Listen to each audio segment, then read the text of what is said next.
welcome to the KissFAQ feedback loop. Another week, another bunch of comments to go through on the various videos that we've published during the week. It's our opportunity, or my opportunity, just to answer some of the things that have been posted on some of the videos that we've published. Always nice to have a bit more of a dialogue with people who support and view our episodes. Nigel's first up for the first video of last week, which was the two-timer deconstructing history episode. And there were, I think, there are 5 episodes of that, so some of them were featured in the last feedback loop, and the rest will be featured today.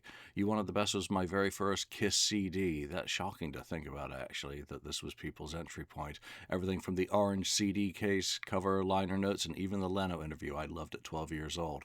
Say what you want about the vault tracks, but they spiced up those enough to really get my attention. And there you go. Someone ground floor level with that album, first Kiss release. What can you say? That's awesome. Chris of the Riff. Ace's leads on the You Wanted the Best track definitely has that Marshall SLX tone compared with the classic super lead Koba era. Your comment definitely links up with the SLX's tone. I don't know, but that could be straight into the SLX. And yeah, that's one of the things that I kind of posited about during some of those deconstructing histories.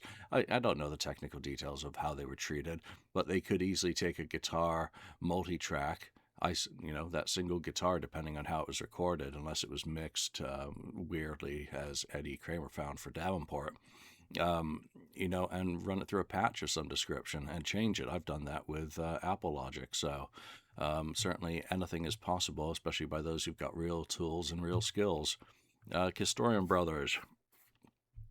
It's the same solo for sure, just an awesome timing. Ace pulls away from the beat on the crescendo, riffing at the end of it, punctuated with southern rock country enthused bends all over.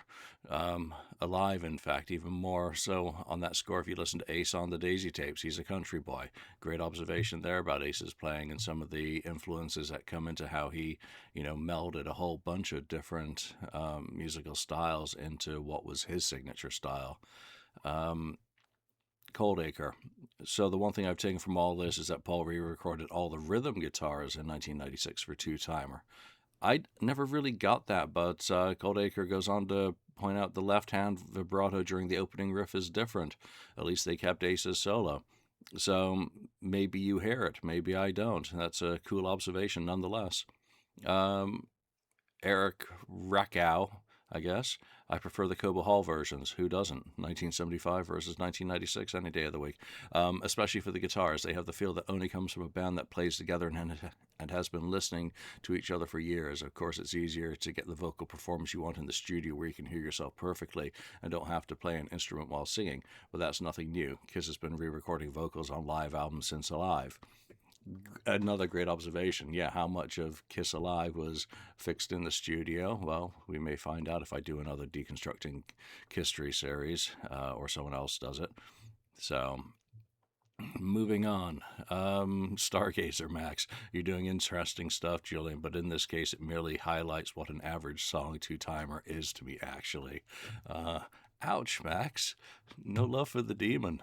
Actually, I did think it was a fun song for them to add into the mix back in the day. All right, moving on to the next Deconstructing History, Room Service. It feels to me that the drums are sped up a bit in the 10-minute segment, and Ace's solo seems modern a little later on, probably done during rehearsals, and they were trying to get back into the feel of the old material. Potentially, yeah. Again, I don't know the technical details. I do think there is a possibility that there's a difference in speed in the transfer of the material in 1996 versus for the box set in 2025. So that could add a slight difference. I don't think it'd be more than 1% or 2. Romelo's Den. I've always loved the song. However, the origins of the 96 release track have always been an anomaly. Where, when was Room Service recorded or performed? A friend's older brother who was into the band from the start saw Rock Bottom live, but never Room Service at the 1975 shows he attended. We asked about every detail. This song was not consistently performed on the Dress to Kill tour. Now, thankfully, we have evidence and a new respect for this 1996 version. And again, that's kind of what I get out of it too. More of these sorts of things are needed. And again, we're always going to learn something new. And that's the whole point of still being interested in the history of Kiss. History is that we don't know it all. The things that we do know can be corrected, clarified. Go over to the axology site, read about the things that they write about. There's always new angles being investigated. There's always taking something that someone else does and improving on it or going in a different direction than one person started. It's all good. It's all fascinating. Brian King, I've always heard the 1996 room service guitar solo as being oddly sparkly, as you put it. I pretty much justified as this. If you listen closely to the guitar solo on the studio version, it sounds like there's a harmony dual guitar solo going halfway through. Ace was harmonizing with himself. So it has always been my belief that he attempted to recreate that with a harmonizer effect, not necessarily Ace playing it dueling with himself, but applying the effect to make it more sound like it's harmonized. That's another great observation. And someone else chimes in, Raphael. Yeah, similar to how they played Christine 16 live. So again, this is why I like doing the feedback loop. A lot of these comments, add to what I started or didn't know or misinterpreted, and they add clarity and different opinions on it. So Max again, I definitely like Paul's 96 vocals better than those from 75, and it's not just the live studio difference. Paul's voice is much stronger in 1996. Peter's drums were nicely enhanced in 1996, but there is a kick crash accent in 96 that's not present on the Davenport tracks. It all sounds groovy indeed. Thanks, Max. Yeah, so interesting perspectives there. Paul was a better singer, technically, in 1996. He was more seasoned, but his voice was starting to change with age. And, there is a difference between how you sing as unrestrained youth and being able to sustain that voice to be able to sing as much as he did in the 1970s. So, yeah, completely different. And he'd been through the 80s and what he did with the caterwauling of I Still Love You and some of the other Crazy Night songs. So, yeah, different singer indeed. All right, I think this is the final deconstructing history, and this is a little bit over featured in recent times on the FAQ, but take me. Daniel Bowden, maybe, just maybe, we'll get 3 LA shows next year. Maybe, just maybe, Alive 2 had nothing to do with LA. Who knows? I can't wait to find out, and I hope that we do. Johnny Clash, I have an original red cassette and it still sounds great. I picked this up the day or so before seeing the Tiger Stadium kickoff reunion show. One of the greatest nights ever. I think we all have a better opinion of this album if they'd left off the interview and included more songs, especially unreleased songs. I still enjoy it for what it is and does, and definitely takes me back to the 90s. Great comment. Thank you, Johnny. Renemies. This series has inspired me to buy the Japanese CD version, the promo cassette, the red label cassette cover, and the BMG version of the cassette. Well, I'm deeply sorry for what that's done to your wallet then. It's been fun listening to this compilation again. I will never listen to the Jay Leno interview again. Like that. Chad the Storm. I don't know if I covered this one last week, so we'll just go through this quickly. I think the guitars were just enhanced. They'd already had them cleaned up by Eddie Kramer, same with the drums. I was happy with the album. It was a nice souvenir. Yeah, so again, a lot of positivity looking back at this album 30 years later. I think they added a delay effect to the backup vocals on Take Me, Charles Bronson. Yeah, they were doing that in the 70s. But thank you for detailing what that effect may be. Michael Andro. Sorry, I'm not going to get any better reading people's usernames. Those you wanted the best. Drums sound like Peter's tenderizing steak. Yep, beat your meat. Quickly. Stargazer. Well, let's finish on you again as we have the other 3 videos, or the other 2. I always found those falsetto vocals by Gene really weird, so I agree with his choice to change that. Question. Are you going to do an updated Rock and Roll All Night, the Music of Kiss book? Eventually. I would like to, but I think that's a project, and I have too many projects, that really needs a redefinition of what it is.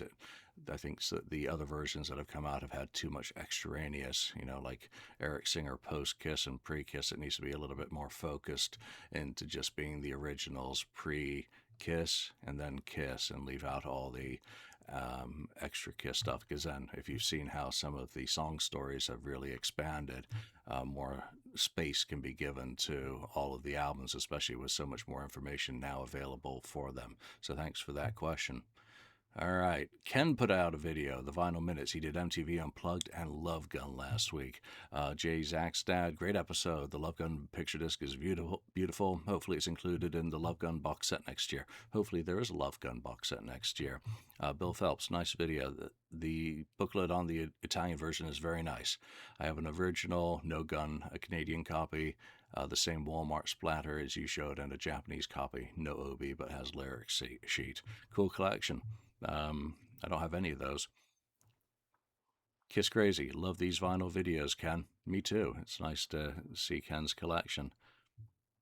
All right, that covers those comments. Moving into, I guess we'll go to the Gene Simmons Eye video. So Ken and I went to the Gene Simmons show at the Alameda County Fair, and I only filmed one complete song, and just a matter of timing, hearing the start of the drum beat for Eye. I got the date wrong on the video, so thanks to everyone who pointed that out. NJ or NTJ 891, it sounds good. I wish Kiss would have done this song in concert other than the Kiss Cruise. Yeah, and I think that was one of the rare times that they did it, and they only did it twice during the cruise. I think it was Kiss Cruise 7, as I mentioned on the show. It was what kind of made me drop coin on Kiss Cruise 8. And of course, they did it back in 1982 on the Friday's television appearance. I would love to hear that rehearsal cassette from that. Finally, something different. Gene's still killing it. Gene sounds great, voice really intact. Great song from The Elder, Mark Arnold. Hey, Mark, thanks for supporting us. Very cool. Love the Eye. Hope he does it in my show in Edmonton. And I'm not coming up to Edmonton this time, Mark, to see him. So hope you enjoy that show. Can't wait to see Gene in December. Sounds killer. Fun City. Lucky Alameda, Hot August Nights in Reno needs this fantastic entertainment. A lot of positivity. Cringe stage banter, excellent performance. Yeah, the stage banter was very cringe-worthy, and I'm surprised it hasn't made the press, but that's, I guess, fortuitous that no one cares about Kiss anymore on the wider public. Stargazer Max, what you got to say, Max? Musically, it's all fine. Great drummer. Shame about the dodgy vocals at sometimes, and it seems under rehearsed. Yeah, a little bit sloppy. But hey, you know what? I'll take it. Fail. Good try, though. Yeah, I wouldn't call it a fail because it was really fun there and got a pretty decent response, so hopefully he keeps it. Gene trying to be Paul at the beginning. Yeah, Gene will never be Paul. Paul has a lifetime of lead singer, frontman. And Gene has never been that guy. So it doesn't come across particularly well. But you know what? I think Gene has his moments when he does a really good job, and then he has moments where he needs Keith, the vault guy, next to him saying, you can't say that anymore. He needs someone to help him filter, because he can be good. And the moments during the show on Friday where he was kind of telling some song stories were really fun. So I would love Gene and Paul. I posted another, I think, a short recently of them talking about some Wicked Lester stuff, some very early material that didn't make those album sessions. I would love for those guys to actually rehearse some stuff so they could actually play it and then just talk about it, whether it was a one and out kind of event at, say, Vegas. It would be very entertaining because those two guys, at least they used to, I don't know how it is these days, as a lifetime of being together maybe wears thin, but they had a pretty good rapport. It was some good comedy. All right, and then the main episode this week, of course, was MTV merch dropping, and the Gene review. I think we've covered a lot of the Gene stuff already from that clip, but Joseph Kiss Sr., glad that Julian and Ken finally got to see Uncle Gene's solo band show. Third time's a charm, I guess. Yeah, so the first one was canceled, was Riverside. The second one was Grattan Casino, which was going to be far too convenient for those of us who live near the bridge.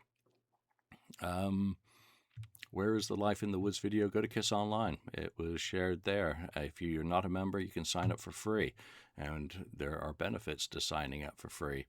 And if you join with the paid membership, you get early access to lots of goodies. So it depends what you're into. Might be right for you, might not be. But it doesn't cost anything to at least have an account. Andy Kiss Forever. Hi guys, great discussion. Thanks, Andy. Regarding War Machine. Yes, Daniel, Gene has to keep playing the song.